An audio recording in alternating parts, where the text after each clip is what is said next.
Kagutom o kapobrehon, usa sa mga sagad sa hinungdan sa krimen. Pipila sa mga grupo sa nasud ang gamugna og programa aron nga makunhuran ang nasinatiang kagutom sa mga Pilipino. Dinhi sa Jansan, ang Task Force Jansan og pipila ka mga civic organization nagmugna og inisyatibo nga magpahigayon og feeding program asa ana sa ilang ika-15 ka adlaw sa pagpahigayon sa maong programa nga gitawag nilang Food for Peace nga abli alang sa publiko.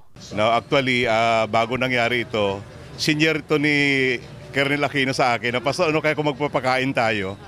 So eventually after 2 weeks or 2 weeks, nagkaroon ng ganitong kainan. So sabi niya, Pastor, mas maigi siguro na bago kumain, mag-pray kayo para ma-bless ang food. O siyempre, my prayer is that maging blessing siya sa mga kakain, no? And siyempre, maging blessing din sa mga, kasi may mga tao rin o grupo na sumusuporta, pinagpipray din natin sila na i-bless sila ng Panginoon. And we're praying na sana dami pang tumulong din para magpatuloy itong programa na ito.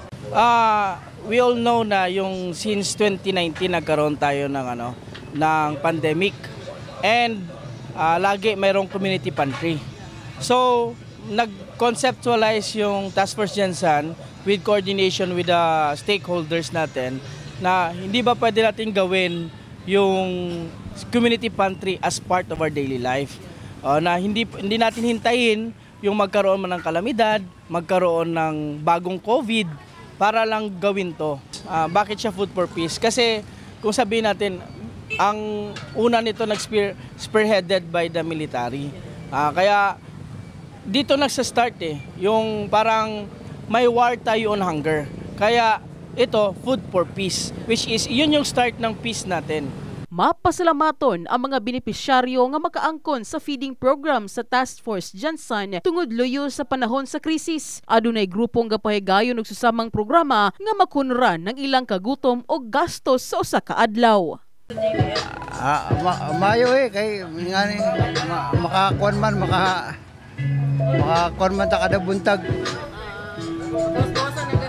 Sa trabaho ni mo sir? Tricycle. Okay makayo Salamat ka.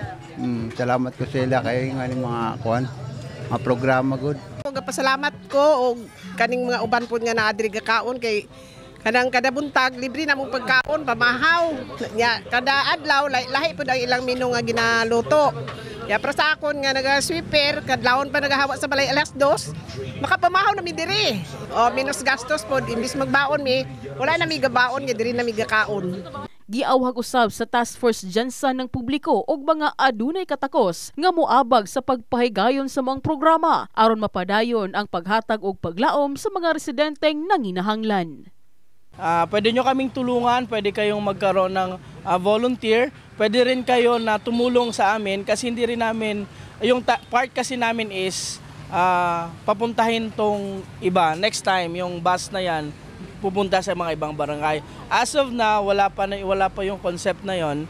Dito lang muna. Ngayon, kung meron kayong matulong, is kukunin yung mga bata, pwede nyong dalhin dito na kakain. Welcome na welcome. In the heart of changing lives, kini si MJ Fernandez, Brigada News.